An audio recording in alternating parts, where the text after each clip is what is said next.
So hello everyone.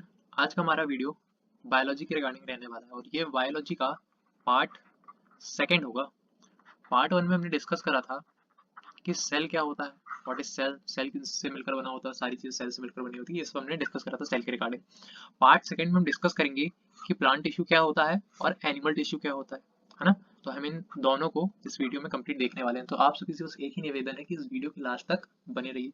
जितनी भी आपकी प्रॉब्लम्स है टिश्यू के रिगार्डिंग वो सारी मैं क्लियर कर दूंगा इस वीडियो में। ओके, तो चलिए शुरू करते हैं।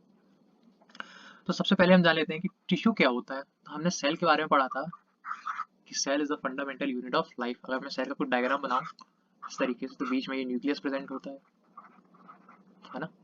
ये हमारी सेल मेम्ब्रेन होती है और प्लांट्स में सेल वॉल भी होती है और बीच बीच में यहाँ पर सेल के अंदर सेल की ऑर्गेनेलीज प्रेजेंट होती है। ठीक है, हमने पूरा डिस्कस करा था सेल के बारे में।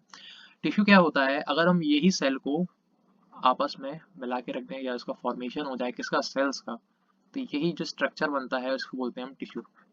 और जब वो सेल्स आपस में क्या हो जाए, फॉर्म हो जाए। और टिश्यू होते कितने टाइप के हैं, तो टिश्यू दो टाइप के होते हैं। कौन कौन से वो दो टाइप हैं, एक है प्लांट टिश्यू, एक है प्लांट टिश्यू और सेकंड है हमारा एनिमल टिश्यू। ठीक है, हम डिस्कस करेंगे कि सबसे पहले प्लांट टिश्यू क्या होता है, फिर हम डिस्कस करेंगे कि एनिमल टिश्यू क्या होता है। तो प्लांट टिश्यू के बारे में डिस्कस करने से पहले हम जान लें कि प्लांट टिश्यू भी दो टाइप के ही होते हैं। पहला होता है मेरिस्टेमेटिक, मेरिस्टेमेटिक टिश्यू, और सेकंड होता है हमारा परमानेंट टिश्यू, टिश्यू। ओके, चलिए देखते हैं मेरिस्टेमेटिक टिश्यू और परमानेंट टिश्यू में क्या डिफरेंस है। तो अगर हम कोई सीड को प्लांट करते हैं सॉइल के अंदर, तो कुछ समय बाद हमें प्लांट दिखता है, फिर प्लांट की और ग्रोथ होती है, फिर वो ऐसा दिखता है, और फिर कुछ टाइम बाद प्लांट ऐसा होता है तो वो ट्री का रूप ले लेता है। यहाँ पे वो ट्री बन जाता है जो स्मॉल प्लांट रहता है। और ये अपनी कौन सी एज में होता है, तो ये अपनी मैच्योर एज में होता है। फिर इसके बाद प्लांट जो कि ट्री बन गया है, अब वो ग्रो नहीं करेगा, अब उसको सिर्फ सस्टेन करना है ना। स्टेबिलिटी चाहिए उसको अपनी लाइफ में। और लास्ट में उसकी जो एज होती है हम उसको कहते हैं ओल्ड एज। ठीक है, तो यहाँ से यहाँ तक का पीरियड, कहाँ से, जब प्लांट अपनी यंग एज में रहता है, यंग एज से मैच्योर एज, है ना, यहाँ पर उसको कौन से टिश्यू की जरूरत रहती है, तो वो रहता है मेरिस्टेमेटिक, मेरिस्टेमेटिक टिश्यू। मैच्योर होने के बाद अब ट्री है जो हमारा वो ग्रो करेगा नहीं, उसको सिर्फ खड़ा रहना, सस्टेन करना है, तो उसको क्या चाहिए अब, उसको चाहिए स्ट्रेंथ। और वो कौन प्रोवाइड करेगा उसको, तो वो परमानेंट टिश्यू प्रोवाइड करेंगे।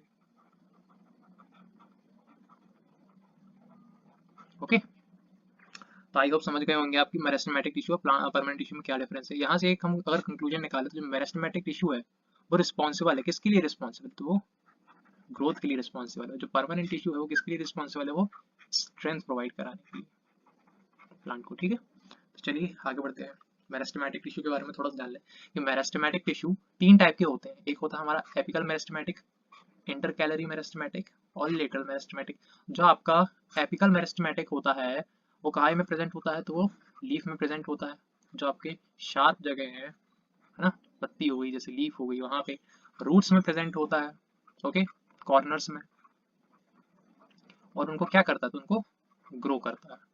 ठीक है, जो इंटर कैलरी मेरिस्टेमेटिक है वो कहाँ पे प्रेजेंट होता है, तो वो हम समझ सकते हैं कि जैसे ये एक ट्री की ट्रंक है ना, तना है ट्री का ये, तो वो कुछ इधर प्रेजेंट रहेगा। कौन सा, इंटर कैलरी मेरिस्टेमेटिक। और उसको ग्रो करेगा, ये उसकी हाइट को ग्रो करेगा बेसिकली, अगर हम चाहें तो उसकी हाइट को ग्रो करेगा, तो उसके लिए रिस्पॉन्सिबल रहता है इंटर कैलरी मेरिस्टेमेटिक। और जो लेटरल मेरिस्टेमेटिक रहता है वो रिस्पॉन्सिबल रहता है विड्थ के लिए।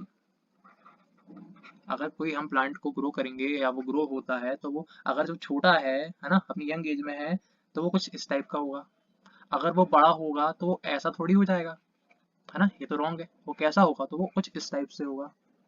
तो ये जो इसके ट्रंक को जो विड्थ मिल रही है, क्या मिल रही है, विड्थ, उसको वो कौन देता है, तो वो देता है लेटरल मेरिस्टेमेटिक। ये चीज हमें पता होनी चाहिए। I hope you understand. Okay, आगे बढ़ते हैं। मैं इस चीज को पहले रफ कर देता हूँ।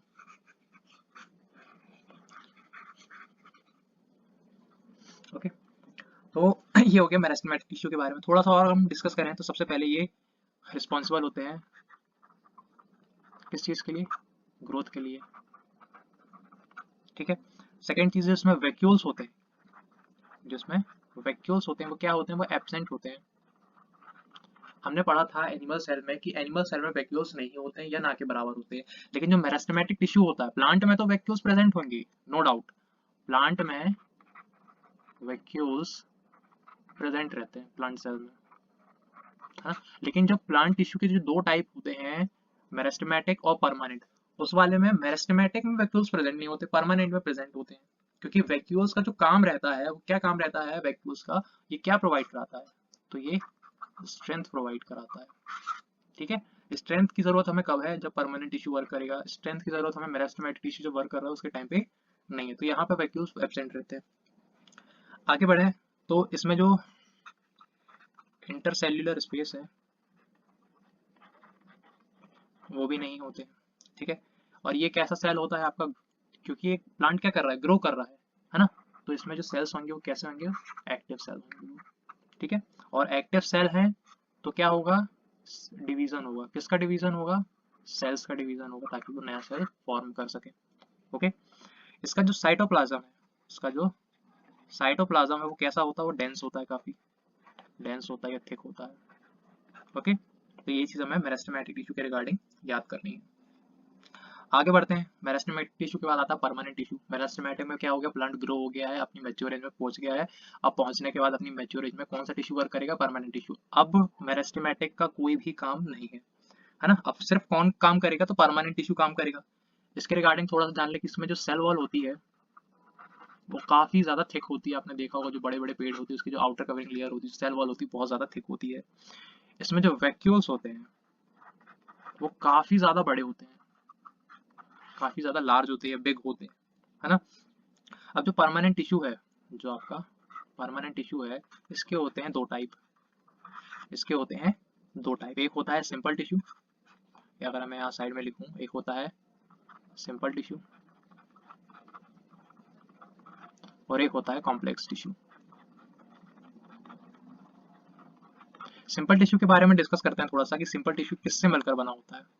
तो जो सिंपल टिश्यू है उसके भी फर्दर तीन टाइप होते हैं, या उसके अंदर तीन सेल्स होती हैं, जान लेते हैं क्या क्या होता है। तो सिंपल टिश्यू में कौन कौन होता है, तो सिंपल टिश्यू में सबसे पहले होता है पैरेन्काइमा,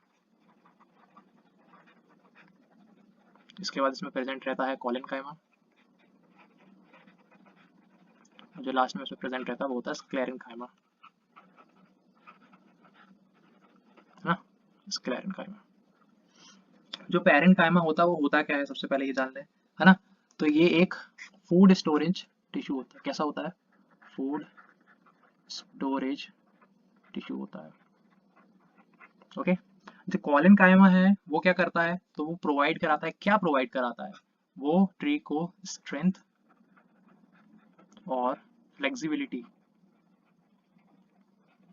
प्रोवाइड कराता है। और जो स्क्लेरेनकाइमा है वो क्या प्रोवाइड कराता है, तो वो प्रोवाइड कराता है टफनेस, है ना, टफनेस प्रोवाइड कराता है। आपने देखा होगा जो कोकोनट की हस्क रहती है, कोकोनट की जो हस्क रहती है कितनी हार्ड रहती है, तो वो उसमें क्या प्रेजेंट होता है, स्क्लेरेनकाइमा।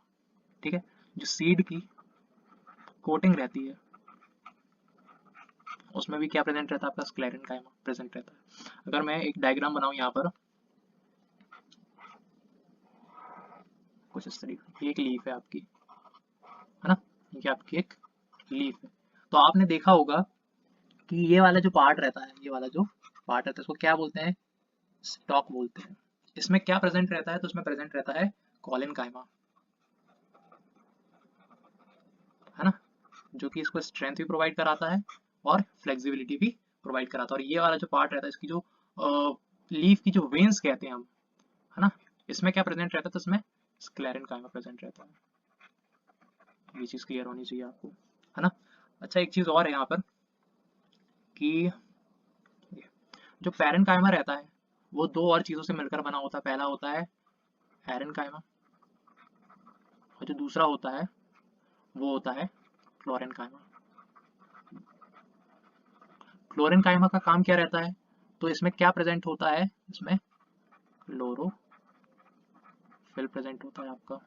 और जो एरेनकाइमा है ना, एरेनकाइमा में क्या होता है, तो अगर मैं यहाँ पे एक डायग्राम मैंने लगा रखा है, यह है पैरेन्काइमा, है ना। इसके इसके दो टाइप होते हैं आपके, एरेनकाइमा और क्लोरेनकाइमा। जो एरेनकाइमा होता है, ये जो पेरेनकाइमा का डायग्राम बना है, इसमें आपके बीच बीच में एरी स्पेस होता है, ये जो आपको स्पेस दिख रहा है ना, यही है एरेनकाइमा। एरेनकाइमा में एरी स्पेस होते हैं, जिसको किस चीज में हेल्प करते हैं, तो उसको फ्लोट करने में हेल्प करते हैं, जिसको फ्लोट करने में हेल्प करते हैं। एरी स्पेस होते हैं इसमें, जिसको फ्लोट करने में हेल्प करते हैं। ओके, यहाँ पे एक कॉलिन काइमा का भी डायग्राम लगा रखा है। इसमें जो आउटर ये जो लेयर है वो बहुत ज्यादा थिक होती है। ओके, ये चीज आपको क्लियर हो गई होगी। आगे बढ़े तो हम्म, जो कॉलिन काइमा है और जो स्क्लेरन काइमा है, इसको आपस में क्या बोलते हैं, तो इसको बोलते हैं मैकेनिकल टिश्यू। जब ये दोनों मिल जाते हैं तो इसको बोलते हैं मैकेनिकल टिश्यू फॉर्म करते हैं ये, मतलब इनको मैकेनिकल टिश्यू बोला जाता है। और जो पेरेंट काइमा रहता है, इसमें आपकी कौन सी सेल होती है, तो इसमें आपकी लिविंग सेल होती है। जो कॉलिन काइमा होता है इसमें भी आपकी लिविंग सेल होती है ना। और जो स्क्लेरन काइमा है, इसमें आपकी कौन सी सेल होगी, तो इसमें आपकी डेड सेल होती है। आई होप ये चीज क्लियर हो गई होगी। ओके, आगे बढ़ते हैं अपन, ये वाला। अब जो सिंपल टिश्यू था, जो सिंपल टिश्यू था, है ना, उसमें कुछ प्रोटेक्टिव टिश्यू भी होते हैं, जैसे कि मतलब सिंपल टिश्यू तो है, उसके तीन टाइप हम भी हमने पढ़ लिए हैं, कौन कौन से, पेरेन्काइमा, कोलिनकाइमा और स्क्लेरेन्काइमा। लेकिन उसमें कुछ प्रोटेक्टिव टिश्यू भी होते हैं। कौन कौन से होते हैं जो उस टिश्यू को बचाते हैं, है ना। तो सबसे पहला है एपिडर्मिस, सबसे पहला है एपिडर्मिस, और सेकेंड होता है कॉर्क। दोनों में डिफरेंस क्या होता है, चलिए जानते हैं। जो एपिडर्मिस रहता है, सबसे पहले तो वो सिंगल सेल लेयर्ड का होता है ना। दूसरी चीज, जैसे कि आपने स्किन देखी होगी, कैसे इंडियंस की स्किन का कलर कुछ और रहता है, या अफ्रीकन की स्किन का कलर कुछ और रहता है, या यूरोपियंस की स्किन का कलर कुछ और रहता है। तो अलग अलग जगह के लोगों की स्किन का कलर कुछ और रहता है। आउटर कवरिंग लेयर जो रहती है उनकी, है ना, अलग अलग रहती है, किसी की मोटी होती है, किसी की पतली होती है। सेम वैसे ही एपिडर्मिस होता है, जो सिंगल लेयर्ड सेल का बना होता है। सेकंड चीज, हर प्लांट में जो एपिडर्मिस रहता है वो अलग अलग रहता है। मतलब समझते हैं, जो प्लांट होते हैं जो ड्राई जगह के होते हैं, है ना, जैसे रेगिस्तान हो गया, उस जगह के जो प्लांट रहते हैं वहां की जो एपिडर्मिस रहती है वो कैसी रहती है, थिक रहती है थोड़ी सी, है ना। जो ड्राई हैबिटेट के प्लांट्स रहते हैं उनकी जो एपिडर्मिस रहती है वो थिक रहती है। क्यों थिक रहती है, क्योंकि वो प्रोवाइड कराती है, क्या प्रोवाइड कराती है, कि वाटर लॉस ना हो, ज्यादा वाटर लॉस ना हो, है ना, उनको कुछ फंगल इन्फेक्शन ना हो, किसको, प्लांट को। तीसरी चीज क्या और प्रिवेंट कराती है, कोई इंजरी ना हो, है ना। तो ये चीज कौन कराती है, एपिडर्मिस प्रोवाइड कराती है, बहुत ज्यादा थिक रहती है। और बहुत ज्यादा थिक रहती है, इसी चीज को हम बोलते हैं क्यूटिकल। अभी ये क्यूटिकल होता क्या है, तो जो जब एपिडर्मिस बहुत ज्यादा थिक रहती है तो वो कौन सा केमिकल रिलीज करती है, तो वो रिलीज करती है क्यूटिन। और जब क्यूटिन ही बहुत सारी लेयर्स फॉर्म कर लेता है, उसी चीज को बोलते हैं हम क्यूटिकल। और जब क्यूटिकल किसी प्लांट में प्रेजेंट रहेगा तो वो वाटर लॉस को, फंगल इन्फेक्शन को, इंजरी को, सबको प्रिवेंट करेगी। लेकिन आपके दिमाग में एक सवाल आना चाहिए कि अगर प्लांट में जो सेल वॉल है बहुत ज्यादा थिक है ना, उसकी जो एपिडर्मिस है बहुत ज्यादा थिक है, तो प्लांट का जो रेस्पायरेशन होता है, ट्रांसपीरेशन होता है ना, अगर प्लांट ब्रीथ कैसे करेगा, वाटर का एब्सॉर्प्शन कैसे करेगा, गैस का एक्सचेंज कैसे करेगा, जब उसमें जगह ही नहीं है तो वो करता है आपका ये, है ना, इसको बोलते हैं स्टोमेटा। इसको क्या बोलते हैं, स्टोमेटा।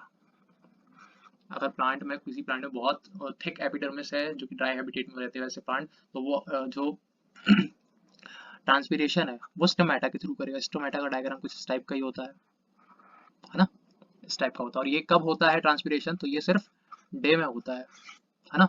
इसी के थ्रू वो वाटर का एब्सॉर्प्शन करेगा, है ना, और गैस का एक्सचेंज करेगा। ये चीज आपको पता रहनी चाहिए। एक होता है गटेशन, कभी आपने रात में देखा होगा कि लीफ में पानी बाहर आ रहा है। अगर ये गटेशन, मान लीजिए ह्यूमिडिटी बहुत ज्यादा है, पानी ज्यादा गिर गया है, तो गटेशन वाटर का एब्सॉर्प्शन बहुत ज्यादा कर लेंगे और फूल जाएंगे। तब रात में ये पानी को रिलीज करते हैं थ्रू द लीव्स, इस चीज को बोलते हैं गटेशन। और ये कब होता है, तो ये नाइट में होता है। ठीक है। अब जो एपिडर्मिस रहती है वो जब, वो तो अब इस प्लांट्स में रहती ही है, लेकिन जब प्लांट धीरे धीरे ओल्ड होने लगता है तो एपिडर्मिस चेंज हो जाती है कॉर्क में। किस में चेंज हो जाती है, कॉर्क में। और ये किस में देखने को मिलती है, तो ये रूट्स में देखने को मिलती है, ये भी रूट्स में देखने को मिलती है ना। जो रूट्स होती हैं आपकी ऐसी ऐसी कुछ, है ना, रूट्स की भी रूट्स हैं जो उसमें देखने को मिलती है ना। ये सरफेस एरिया बढ़ाती है जिससे कि वाटर एब्सॉर्प्शन ज्यादा से ज्यादा हो ड्राई हैबिटेट में प्लांट के लिए। ओके, लेकिन एपिडर्मिस जब कॉर्क में चेंज हो जाती है ओल्ड एज प्लांट के लिए, तब वहां पर इसका इतना सारा काम नहीं रहता जितना सारा एपिडर्मिस का काम रहता है। कॉर्क का काम सिर्फ इतना रहता है कि वाटर का एब्सॉर्प्शन करे, ठीक है, और बस उसको क्या प्रोवाइड कराए, तो स्ट्रेंथ और टफनेस, जिससे कि प्लांट अपनी आगे की जिंदगी के लिए सस्टेन करे, उसको स्ट्रेंथ मिलती रहे। अब हमने देखा था कि टफनेस कौन प्रोवाइड करा रहा था, तो बस क्लेरेंकाइमा भी प्रोवाइड करा रहा था, लेकिन वहां पे क्या था, वो सेल के अंदर प्रोवाइड करा रहा था, और कॉर क्या करा रहा है, आउटर सेल में, मतलब प्लांट की जो बाहरी जगह है इसमें होता है कॉर्क प्रेजेंट, और इसको वो स्ट्रेंथ या टफनेस प्रोवाइड कराता है। इसमें एक मटेरियल होता है, केमिकल होता है, उसको बोलते हैं स्यूब्रिन। क्या बोलते हैं, स्यूब्रिन। ओके, तो हमने अभी देखा कि कॉर्क में क्या प्रेजेंट होता है, स्यूब्रिन।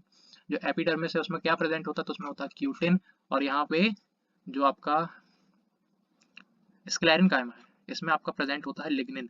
क्या प्रेजेंट होता है, लिग्निन, जो कि प्रोवाइड कराता है टफनेस किसको, प्लांट को। ओके, चलिए आगे बढ़ते हैं, कॉम्प्लेक्स टिश्यू के बारे में जाएंगे, है ना। कॉम्प्लेक्स टिश्यू क्या है, तो ये जो परमानेंट टिश्यू था, सिंपल टिश्यू के बारे में डिस्कस कर लिया, अब हम करेंगे कि कॉम्प्लेक्स टिश्यू क्या होते हैं। ओके, तो ये कॉम्प्लेक्स टिश्यू के दो टाइप होते हैं, जाइलम एंड फ्लोएम। और जाइलम ये दोनों क्या करते हैं, तो ये दोनों कंडक्टिव टिश्यू होते हैं। कंडक्टिव टिश्यू होते हैं, किस चीज का कंडक्शन करते हैं ये दो, तो ये करते हैं, जाइलम करेगा फूड का, सॉरी, जाइलम करेगा वाटर का, और फ्लोएम करेगा आपका फूड का। ओके, जो जाइलम है इसका जो कंडक्शन होता है वो वन वे होता है, जाइलम का कंडक्शन वन वे होता है, वन वे कंडक्शन। और जो फ्लोएम है उसका कंडक्शन कैसा रहता है, तो उसका टू वे कंडक्शन रहता है। समझने के लिए ऐसा समझते हैं कि ये एक, मैंने एक सीड लगाया और वो प्लांट में तब्दील हो गया, ये लिखा हुआ है ठीक है। अब यहाँ पे जो जाइलम है जो वाटर का कंडक्शन कर रहा है, तो हमें पता है कि जो वाटर है वो तो हमेशा रूट साइड से ही पूरे प्लांट में जाएगा, हमेशा नीचे से ऊपर जाएगा, और ऊपर से नीचे तो कभी आ ही नहीं सकता, पॉसिबल नहीं है, भले हम इधर पे कितना भी पानी डाल लें, लेकिन वो रूट्स के थ्रू ही पूरे प्लांट में फैलेगा, मतलब इसका जो कंडक्शन है वन वे होता है। फूड, जब यहाँ पे सन होता है और वो अपनी सनलाइट देता है, और है ना, जब ये अपना फूड बनाता है, कौन, प्लांट, तो वो यहाँ अगर उसकी सनलाइट पड़ रही तो यहाँ से भी फूड बना लेगा, यहाँ उसकी सनलाइट पड़ रही तो यहाँ से फूड बना लेगा, यहाँ सनलाइट पड़ रही यहाँ से बना लेगा, और यहाँ पड़ रही तो यहाँ से बना लेगा, मतलब ऊपर से नीचे भी जा सकता है और नीचे से ऊपर भी जा सकता है, कौन, फूड, जो कि कौन बना रहा है, फ्लोएम। तो इसका जो कंडक्शन होता है वो टू वे कंडक्शन होता है, ये चीज क्लियर होगी, है ना। तो अब हम यहाँ पर डिस्कस कर लेंगे, जाइलम के कुछ टाइप होते हैं, फ्लोएम के कुछ टाइप होते हैं। ये जाइलम के टाइप है आपके, और ये फ्लोएम के टाइप है, आप यहाँ पे रीड कर सकते हैं। तो जो जाइलम का ये वाला जाइलम पैरेन्काइमा वाला जो टाइप है वो कैसा होगा, तो वो लिविंग होगा, और बाकी सारे ये तीनों कैसे होंगे, ये डेड होंगे। सेम ऐसे ही फ्लोएम में अगर देखें हम, तो जो ये तीन रहेंगे स्टार्टिंग, कैसे हैं वो, लिविंग है, और जो लास्ट वाला है ये होता है डेड। ये चीज आपको क्लियर होनी चाहिए, है ना। तो आगे बढ़े अगर हम, तो अब हम डिस्कस करेंगे एनिमल टिश्यू के बारे में कि वो क्या होता है। तो ये है एनिमल टिश्यू।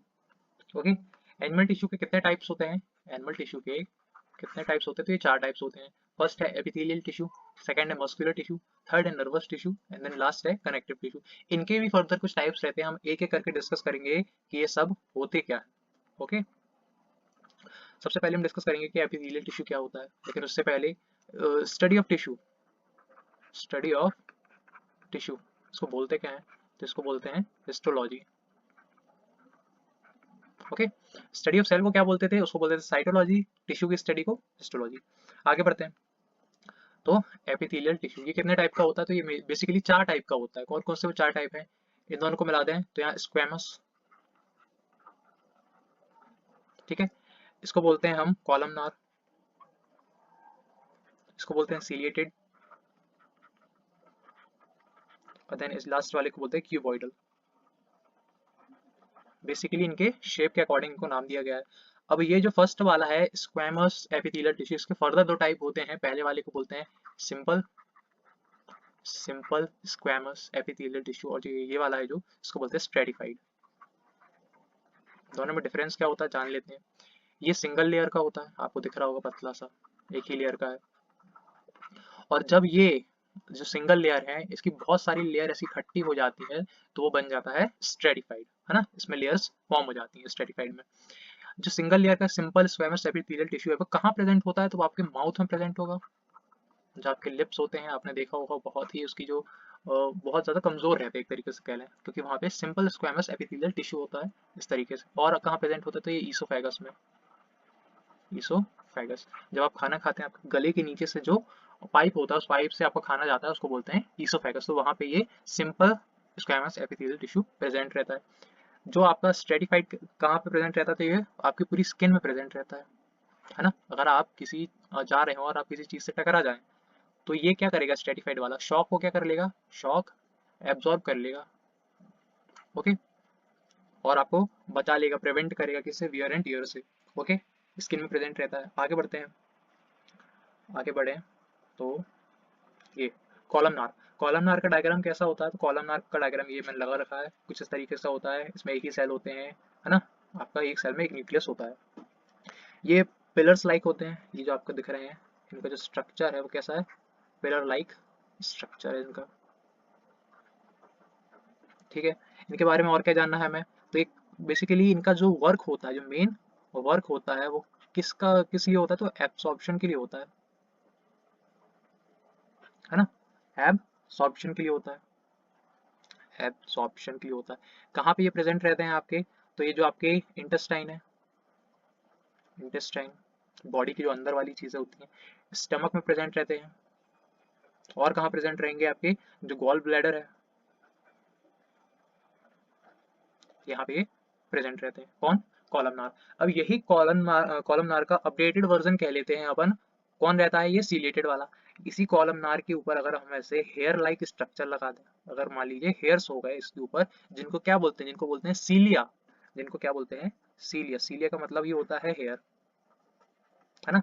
तो अगर मैंने इसके ऊपर हेयर लगा दिए, ये डायग्राम में दिख रहा है ये हेयर लगे हैं इसके ऊपर, तो उसको बोलते हैं सीलिएटेड एपिथेलियल टिश्यू। ये कहाँ पे प्रेजेंट रहेंगे, तो ये आपके म्यूकस में प्रेजेंट रहते हैं, है ना, और यूरिन में, और ओवम या एग में, है ना। बेसिकली इनका जो वर्क रहता है वो वर्क क्या रहता है, तो इनका वर्क रहता है मूव कराने का, इनका वर्क रहता है। किसको मूव कराना है, चीजों को मूव कराना है, किसके थ्रू, ये जो हेयर्स लाइक स्ट्रक्चर जिसको हम सीलिया बोल रहे हैं इनके थ्रू। म्यूकस, जो आपकी नोज रहती है, जो आपकी नाक रहती है, उसके अंदर जो हेयर लाइक स्ट्रक्चर रहते हैं वो म्यूकस को क्या करते हैं, बाहर निकालते हैं। सेम वैसे ही यूरिन में, सेम वैसे ही ओवम में, एग में भी हेयर लाइक स्ट्रक्चर रहते हैं जिसको आगे बढ़ने में, मूव कराने में हेल्प करते हैं। तो उसमें सीलिएटेड एपिथेलियल टिश्यू प्रेजेंट रहता है। लास्ट वाला क्यूबॉइडल्स का आप डायग्राम यहाँ पे देख सकते हैं कि कैसा डायग्राम है इसका, ओके। बेसिकली ये किन जगहों पर प्रेजेंट रहता है, तो ग्लैंड्स में जो आपके रहते हैं वहां पे प्रेजेंट रहता है, जैसे कि जो थायराइड ग्लैंड है, जो कि थायराइड ग्लैंड है, और कौन सा, स्लेवरी ग्लैंड, स्लेवरी ग्लैंड हो गया आपका, स्वेट ग्लैंड हो गया, इनमें ये आपके प्रेजेंट रहता है। और किडनी ट्यूबुल्स में भी प्रेजेंट रहता है, इनमें ये प्रेजेंट रहता है क्यूबॉइडल वाला, okay. So I hope epithelial tissue आपको क्लियर हो गया होगा। आगे बढ़ेंगे नेक्स्ट टाइप पे, मस्कुलर टिश्यू पे। जो मस्कुलर टिश्यू रहते हैं इनके रहते हैं तीन टाइप, इनके रहते हैं तीन टाइप, स्केलेटल, कार्डियक, और ये है आपका स्मूथ। स्मूथ वाले को ही बोलते हैं विसरल, ओके, स्मूथ वाले को ही बोलते हैं विसरल। कहाँ पे प्रेजेंट रहता है, जो कि विसरल ऑर्गन्स में। एक एक करके जानते हैं तीनों में डिफरेंस क्या है। सबसे पहले तो शेप के बारे में अगर हम देख लें तो इसका जो शेप है वो कैसा है, सिलिंड्रिकल, सिलिंड्रिकल इसका शेप है, जैसा कि आपको दिख ही रहा होगा। कार्डियक वाले का भी शेप कैसा है, तो सिलिंड्रिकल है। लेकिन जो स्मूथ वाला है इसका जो शेप है ना, वो सिलिंड्रिकल नहीं है, वो स्पिंडल शेप है। जैसा आपको ये शेप दिख रहा है उसको बोलते हैं स्पिंडल शेप, ओके। प्लस ये किस किस टाइप के होते हैं, ये होता है आपका मल्टी न्यूक्लिएट। ये जो एक सेल आपको दिख रही है ना, कि एक सेल में ये देखिए कितने सारे न्यूक्लियस दिख रहे हैं, इसको कहते हैं मल्टी न्यूक्लिएट, है ना, मल्टी न्यूक्लिएटेड है। अगर इसमें देखें और इसमें देखें तो ये दोनों कैसे होते हैं आपके, ये दोनों होते हैं यूनी न्यूक्लिएटेड। ओके, क्योंकि इनमें एक ही एक सेल प्रेजेंट होता है, एक ही सेल में एक ही न्यूक्लियस प्रेजेंट होता है। और अगर जाने हम इनके बारे में, तो जो आपका स्केलेटल होता है, सबसे पहले वो कैसा होता है, तो ये होता है वॉलेंटरी। वॉलेंटरी का मतलब होता है कि हम इसको अपने अकॉर्डिंग मूव कर सकते हैं। आपको नाम से ही समझ में आ रहा होगा, स्केलेटल जो कि हमारे यहाँ ये डायग्राम लगा रखा है, मांसपेशियों में हिंदी में कहते हैं, प्रेजेंट रहता है ना, जो कि वॉलेंटरी रहता है। अगर कोई इंसान जिम जा रहा है और वो अपनी अगर बॉडी दिखा रहा है, बाइसेप्स ट्राइसेप्स दिखा रहा है, तो उसको जोर लगाना पड़ेगा, है ना, और वो अपने अकॉर्डिंग वो बॉडी को उसका साइज बढ़ा सकता है या घटा सकता है। तो ये वॉलेंटरी है कि इंसान अपने अकॉर्डिंग उसको बढ़ा सकता है या घटा सकता है, शो कर सकता है ना, वो उसके हाथ में है। कार्डियक मसल्स जो रहती है आपकी हार्ट में, या आपके कंट्रोल में नहीं रहती है, कंट्रोल में नहीं रहेगी तो ये कैसी होगी, ये इनवॉलेंट्री होगी, है ना। भाई हार्ट आप अपने अकॉर्डिंग तो ऐसा नहीं है कि उसको कहेंगे कि इतने बार पल्स दो, इतने बार बीट करो, है ना, उस वो तो अपने हिसाब से ही काम करेगा। ओके, सेम एज जो स्मूथ या विसरल होते हैं, जो कि आपके प्रेजेंट होती हैं बॉडी के अंदर, कहाँ कहाँ प्रेजेंट होती हैं, तो ये होती हैं जो आपकी लंग हो गया, जैसे लीवर हो गया, है ना, जो आपका एब्डोमेन हो गया, या आपकी जो इंटेस्टाइन हो गई, वहाँ प्रेजेंट रहती है। और आप अगर देख पा रहे होंगे तो ये इन सबको भी हम अपने अकॉर्डिंग कंट्रोल नहीं कर पा रहे। इसका मतलब क्या हुआ, इसका मतलब ये भी इनवॉलेंट्री है ना। सिर्फ ये वाली स्केलेटल वाली वॉलेंट्री रहती है, अपने अकॉर्डिंग उसको हम चेंज कर सकते हैं। ओके, तीनों का काम ही रहता है प्रिवेंट कराना मस्कुलर टिश्यू में। ओके, अगर हम और देखें तो ये वाली जो कार्डियक वाली है, इसका काम क्या रहेगा, इसका काम रहेगा कि पंप करना, किसको, ब्लड को, हार्ट में प्रेजेंट रहती है, तो वो एक तरीके से उसको इंडिकेट करती है, शो करती है, दिखाती है। ओके, तो ये हमारा मस्कुलर टिश्यू हो गया। आई होप ये चीजें क्लियर हो गई होंगी, है ना। आगे बढ़े, अब आते हैं नर्वस टिश्यू पे। जो नर्वस टिश्यू रहता है आपका, सबसे पहले तो वो किन किन सेल्स से मिलकर बनता है, तो ये बनता है आपकी न्यूरॉन प्लस जो ग्लायल सेल्स होती हैं उनसे मिलकर बनता है, और जिसमें से ग्लायल सेल्स ज्यादा रहेंगी, है ना, प्रेजेंट रहेंगी न्यूरॉन टिश्यू में। ओके, ये चीज क्लियर हो गई। जो न्यूरॉन टिश्यू रहता है वो कहाँ पे प्रेजेंट रहता है, तो वो आपका ब्रेन से लेके जो आपकी स्पाइनल कॉर्ड है, जो रीढ़ की हड्डी होती है, वहां उस पूरे में प्रेजेंट रहता है नर्वस टिश्यू, है ना। ये मैंने इसका डायग्राम लगा रखा है। अब इस डायग्राम में हम देखते हैं कि इन सब चीजों को कहते क्या है। ये जो न्यूरॉन्स होते हैं वो एक के बाद एक से कनेक्ट होते रहते हैं, है ना, और सिग्नल भेजते रहते हैं हमारे ब्रेन को स्पाइनल कॉर्ड के थ्रू। ओके, चलिए जानते हैं। तो ये वाला जो स्ट्रक्चर दिख रहा है आपको, इस स्ट्रक्चर को बोलते हैं डेंड्रिटिक। क्या बोलते हैं, डेंड्रिटिक। ठीक है, ये है आपका न्यूक्लियस, न्यूक्लियस। ओके, ये वाला पार्ट, ये अंदर वाला पार्ट, इसको बोलते हैं हम साइटोन, जो कि क्या रहता है, सेल बॉडी रहता है। ओके, ये वाला पार्ट, येलो वाला पार्ट, ये पूरा है क्या, ये तो ये है श्वान सेल। श्वान सेल, ये पूरे श्वान सेल लगे हैं। और श्वान सेल को ये आउटर कवरिंग लेयर कौन प्रोवाइड करा रहा है, ये प्रोवाइड करा रहा है माइलिन शीट। ओके, बीच में उसका न्यूक्लियस है, न्यूक्लियस है। ओके, ये जो आप गैप देख रहे हैं इसको बोलते हैं नोड ऑफ रेनवियर, इसको बोलते हैं नोड ऑफ रेनवियर। ये जो पीछे का ये वाला जो पार्ट है इसको बोलते हैं एक्सन टर्मिनल। ओके, ये वाला जो पार्ट है यहाँ से जो शुरू होता है और आपके यहाँ लास्ट तक खत्म होता है, ये वाला पार्ट, इस पूरे को ही क्या बोलते हैं, इस पूरे को बोलते हैं एक्सन। ओके, प्लस दो, ये भी एक न्यूरॉन है, ये भी एक है। इन दोनों मतलब एक अगर फॉर्म हो गया उसके जस्ट बाद दूसरा लगा रहेगा, है ना, समझ लेते हैं, अटैच रहेंगे। तो ये जो दोनों की, ये जो बीच का हल्का सा गैप होता है ना, ये जो हल्का सा गैप होता है इसको बोलते हैं साइनेप्स, साइनेप्स। ओके, तो आई होप ये वाली चीज़ भी आपको क्लियर हो गई होगी। आगे बढ़ते हैं। और यहाँ पर ये एक चीज़ कि जो श्वान सेल्स होता है वो किसका टाइप होता है, तो वो ग्लायल सेल्स का ही एक टाइप होता है, उन्हीं से मिलकर ही बनता है, क्योंकि ग्लायल सेल्स ज़्यादा प्रेजेंट रहती है नर्वस टिश्यू में, है ना। जो न्यूरॉन के बारे में यहाँ पर एक चीज़ और जान लेते हैं नर्वस टिश्यू के बारे में, कि ये केमिकल केमिकल एनर्जी को ट्रांसफर करता है किसमें, इलेक्ट्रिकल में, एंड देन वो चेंज होती है हमारी मैकेनिकल एनर्जी में। ओके, ये चीज़ हमें मैकेनिकल वर्क हमें या फिर मिलता है अगर हम कोई आउटपुट देते हैं उस चीज़ को तो। और यहाँ पर जो न्यूरॉन, क्योंकि नर्वस टिश्यू जो है वो फंडामेंटल यूनिट ऑफ किसका, न्यूरॉन का, है ना। तो इस न्यूरॉन की जो डिस्कवरी करी थी, इसका जो स्ट्रक्चर था किसने दिया था, तो दिया था कैमिलियो गोल्जी ने। ओके, जिसको हम किस नाम से जानते हैं, black reaction, black reaction. Okay, आगे बढ़े। लास्ट आता है कनेक्टिव टिश्यू। इसके भी चार टाइप होते हैं। इसके जो चार टाइप होते हैं वो कौन कौन से होते हैं, सबसे पहले होता है एरियोलर कनेक्टिव टिश्यू, उसके बाद होता है एडिपोस, देन आता है हमारा स्केलेटल, कहाँ लिखूं यहाँ पे, और जो लास्ट होता है इसका वो होता है फ्लूइड। एक एक करके चारों के बारे में जानते हैं कि ये जो चारों टाइप होते हैं, है ना, उनके बारे में डिस्कस करते हैं। तो ये जो फर्स्ट वाला है एरियोलर, नाम सही समझ में आ रहा होगा, कनेक्टिव टिश्यू की ये कनेक्ट कर रहे हैं किसी चीज को। जो पहला टाइप है इसका एरियोलर, उसके दो टाइप होते हैं फर्दर, एक होता है लूज और एक होता है डेंस। डेंस के दो टाइप होते हैं यहाँ पे, कौन कौन से दो टाइप होते हैं, वो होता है टेंडन देन लिगामेंट। बहुत ही सिंपल है, जानने की ज़्यादा दिमाग लगाना नहीं पड़ेगा इनमें।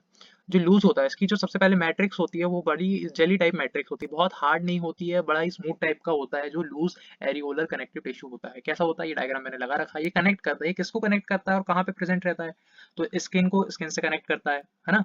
दूसरी चीज, स्किन को मसल से कनेक्ट करता है, जो आपके इंटरनल ऑर्गन्स है उनको सपोर्ट करता है ना। और कई बार जो टिश्यू होते हैं वो खराब हो जाते हैं तो उनको रिफॉर्म करता है या रिपेयर करता है। कौन करता है वो, लूज वाला पार्ट, है ना। ये है जो डेंस है, जो डेंस के जो दो टाइप है टेंडन और लिगामेंट, वो किसको कनेक्ट करते हैं, तो ये लगा रखा है डायग्राम, ये है टेंडन।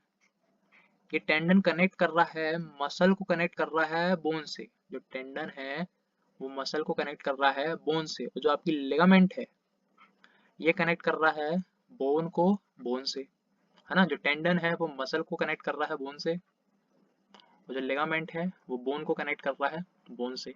ये पहला टाइप है एरियोलर। आई होप ये क्लियर हो गया होगा, बहुत ही सरल है ना। सेकंड पे आते हैं एडिपोस टिश्यू।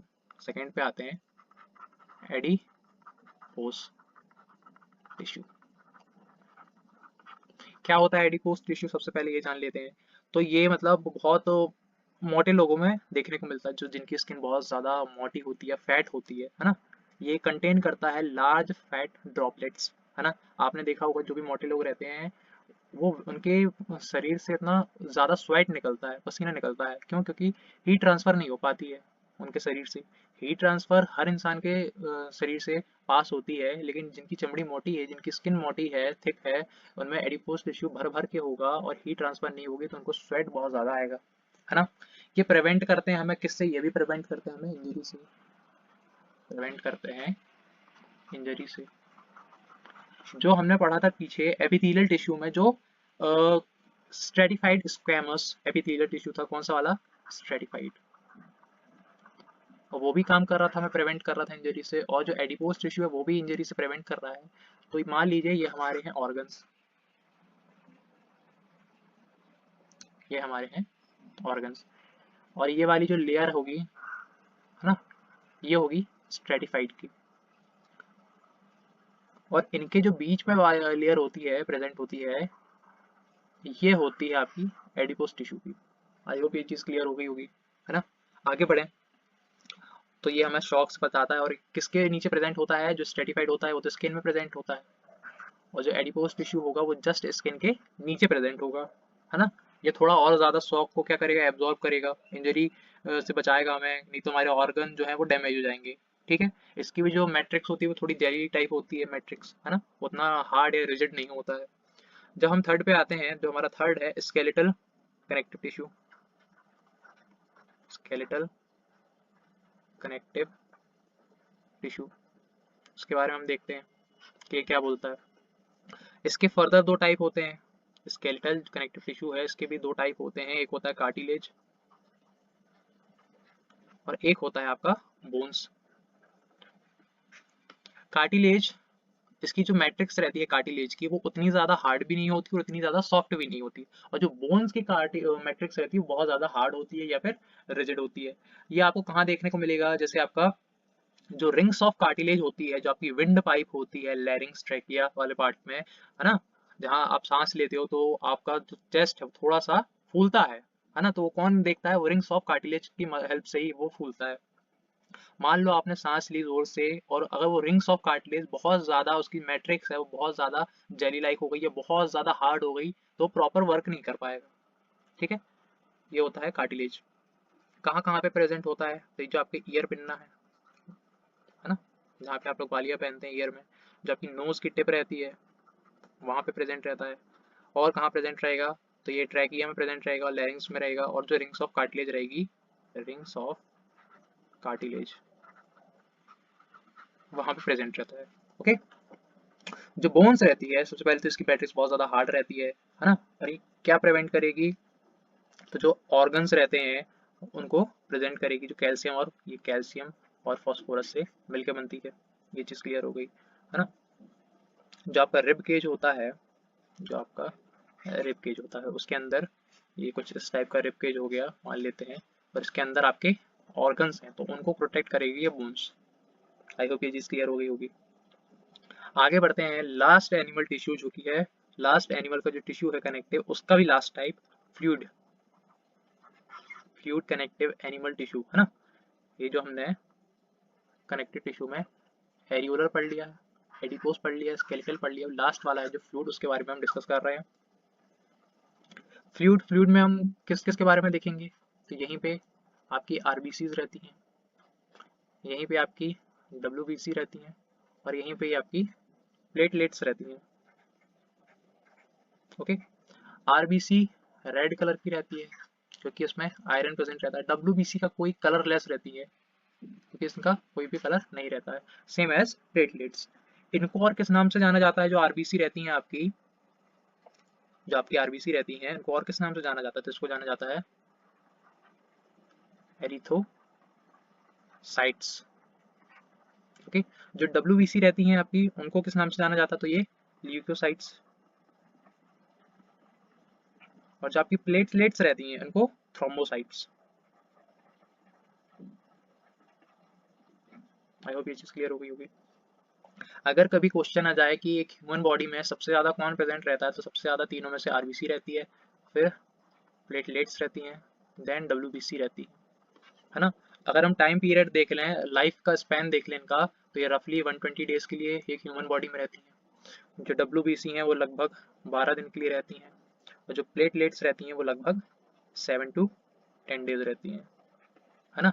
मतलब सबसे ज़्यादा दिन के लिए कौन प्रेजेंट रहेगा, आरबीसी रहेगी, फिर आपकी डब्ल्यूबीसी रहेगी, और फिर आपकी प्लेटलेट्स रहेंगी,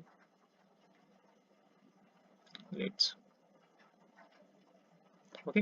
ये कब के लिए है, कितने दिन तक प्रेजेंट रहती है, और ये उनकी क्वांटिटी के बारे में कि कितनी ज़्यादा प्रेजेंट रहती है। ओके। ये रहेंगी आपकी क्वांटिटी, और ये इनका जो लाइफ का स्पैन रहता है उसके बारे में। ओके।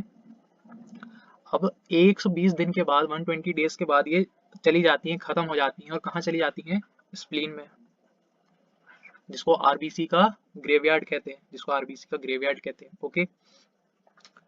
एक और चीज हमें पता होनी चाहिए, और वो ये है कि ये आरबीसी कहाँ पे बनती है, तो ये बोन मैरो में बनती है, सेम एज डब्ल्यूबीसी भी आपकी कहाँ बनेगी, बोन मैरो में बनती है। ठीक है। जो आरबीसी है उसका वर्क क्या रहता है, तो हमने पढ़ा था सेल टॉपिक में कि माइटोकॉन्ड्रिया के पास जाती है ये, है ना, और क्या बनाती है, एटीपी के मॉलिक्यूल्स बनाती है, दो बाहर बनाती है, दो आउटर कवरिंग लेयर में, और दो 36 एटीपी के जो मॉलिक्यूल्स रहते हैं वो इनर में बनाती है। 2 और 36, 2 एटीपी के मॉलिक्यूल कहाँ बनाएगी, आउटर कवरिंग लेयर में, और जो 36 एटीपी के जो मॉलिक्यूल्स रहते हैं वो कहाँ बनाएगी, तो इनर कवरिंग लेयर में, किसमें, माइटोकॉन्ड्रिया में, है ना। ब्लड का सर्कुलेशन जो होता है वो आरबीसी के थ्रू ही होता है। जो डब्ल्यूबीसी है वो क्या करती है, तो वो प्रिवेंट करती है इंजरी से, प्रिवेंट करती है इंजरी से। और जो प्लेटलेट्स रहती हैं वो क्या करती हैं, प्लेटलेट्स का जो काम रहता है वो किस काम में रहती हैं, आती हैं, तो प्लेटलेट्स जो ब्लड की जो क्लॉटिंग होती है उसमें काम आती है। और ब्लड की क्लॉटिंग में एक विटामिन होता है, विटामिन के, वो भी ब्लड की क्लॉटिंग में काम आता है। तो ये हो गया आपका फ्लूइड, फ्लूइड कनेक्टिव टिश्यू। एक होता है लिम्फ, फ्लूइड में के अंडर आता है लिम्फ, जिसको हिंदी में लसिका बोलते हैं। ये भी आपका कलरलेस ही रहता है, ठीक है। प्लस एक और चीज, इसमें आपकी जो डब्ल्यूबीसी होती हैं वो प्रेजेंट होती हैं, डब्ल्यूबीसी क्या होती हैं, प्रेजेंट होती है। ना इसमें आपकी प्लेटलेट्स होंगी, ना इसमें आरबीसी होंगी, लिम्फ में आपकी सिर्फ डब्ल्यूबीसी प्रेजेंट होंगी, ये आपको पता रहना चाहिए। तो ये हमारा एनिमल टिश्यू था आज का, और प्लांट टिश्यू मिला के, है ना। अगर आपको पसंद आया हो तो एक लाइक करिएगा। Thank you so much.